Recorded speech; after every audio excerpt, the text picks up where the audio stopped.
Okay. All right then. I got some more for you then. This one's called Standing Still. I wrote this one because I saw an interview with an old comedian, American comedian called Dick Gregory, and he said, yeah, when he was starting out, they, the venues didn't want comedians. Singers and dancers fine, but they didn't want comedians because comedians would people would listen to them because they would stand still. They weren't singing and dancing. They were standing still, and they'd have people's attention like that. And so this is based on that phrase. So this one's called Standing Still. You can jive, you can smile, you can sing, you can dance, but you can't stand still. You can have Latin hips and African lips, but you can't stand still. You can run 100 meters in 10 seconds flat, but you can't stand still. You can win gold in the heptathlon, beat drugged up Olympians, but you can't stand still. You can jump, slam dunk, kick a ball, run, score, prance, star in a panto farce, shake your ass, and with your brethren mash up the dance, but you can't stand still. Because if you stop, stay planted in one spot, stay rooted, we have to sit and listen to your opinions. Reparations, TV representations, police brutality, blackface, the rise of the far right, foreign aid destabilizing Africa. We can't do that.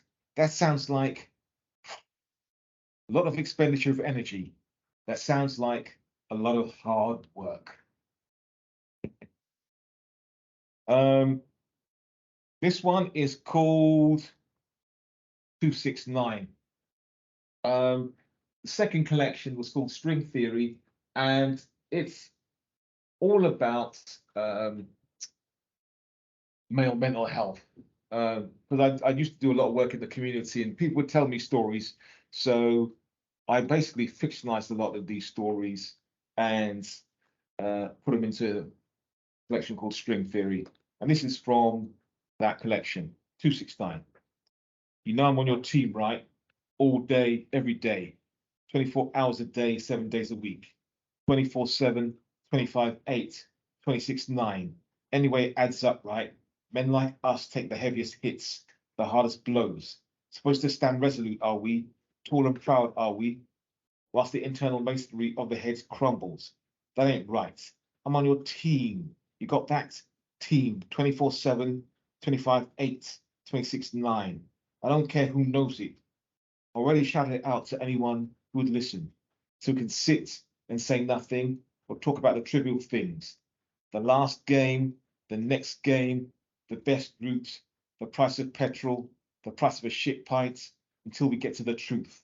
Why you're feeling the way you're feeling, however long it takes. Know this and know this strong. I'm on your team, 24/7, 25/8, 26/9.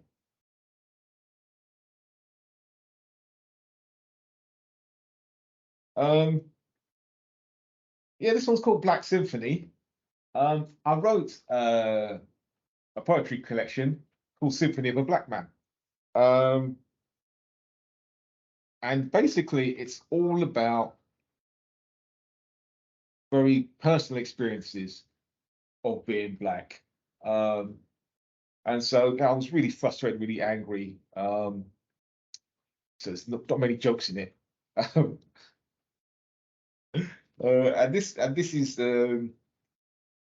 what's called Black Symphony. What does it mean to be Black? It means struggle. It means being the only one like you in the room. It means the nod to a brother or a sister on the street who you've never seen before. It means having a Know Your Rights card in your inside pocket, a lawyer on speed dial. It means being defined by others. It means wearing a handmade three-piece suit, handmade leather shoes, still putting one item you went into the shop to buy in a basket in case somebody thinks you're stealing. It means being asked for drugs by posh kids. It means being asked for drugs by poor kids. It means having to live up to the highest expectations. It means learning how to control your emotions, because somebody will do something at least once a day that will get you thinking, why should I put up with this overtly racist shit? It means learning to suck your teeth, give good side eye, because somebody will do something at least once a day to get you thinking, Why should I put up with this slight, underhand racist bullshit? It means ignoring the feeling of paranoia because they really are out to get you. It means women wearing a wig for work, going natural on the weekends. It means growing up too fast, dying too young. It means melanin got us looking young, whilst others are looking old. It means police looking at teenagers like fully grown men. It means base. It means our heroes are under greater scrutiny. It means power, pride, and trend-setting. It means having to keep the mind sharp, think 10 steps ahead. It means being feared, envied, loved, loathed all at the same time. It means being blamed for all kinds of crap that's got nothing to do with us. It means there is an assumption of a homogenous us. It means being co-opted for every cause, but our own is an afterthought.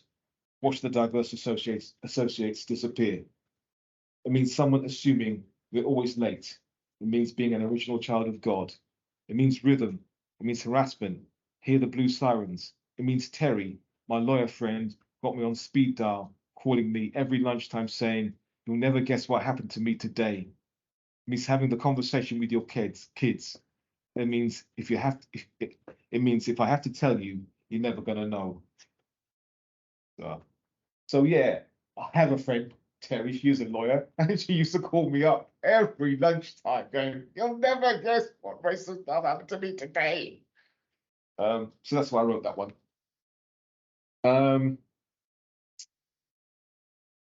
This one is the poem, the only poem I've ever published that has got a lot of criticism. And when I say a lot of criticism, one person who I know really well contacted me, said like, "Oh, I don't like that one. Oh no, I don't like no, that doesn't sound like any black person I've seen on the TV or read about. No, that one, no, should drop that one. Ah, I'd scrap that one if I were you." So I didn't scrap it, and it's one of my favorites. And it's called Black Man Work. When all is said and done, a black man must work for himself because society wants to oppress him, always designed not for him, always pushing him into the corner or the county lines or the streets, wanting him to be a man child or a child man, never a man. Do you get me? Let me explain. Man child, physical strength, but the vulnerability of a baby, so he can be bent to do their bidding with few tears. See how they pull a bull elephant by a cotton string? Still police will shoot him down. Child man, physically weak, but the brain is fine. His brain can run like fire. They chain him to an office desk. He can't break free, not enough strength. See how they pull a bull elephant by a cotton string? That is the advancement. They used to want man-child. Now they want child-man. They will call this Martin Luther King's progress. Black man must be a man, must do his own work, make his own plan, must use his physicality for his own purpose, use his hands, use his mind, do his own bidding. If he doesn't do that, he will crack. No matter what his size, he will be a broken child of no use to himself, only entertainment for his oppressors. A black man, to be a man, must work for himself. Yeah. This one,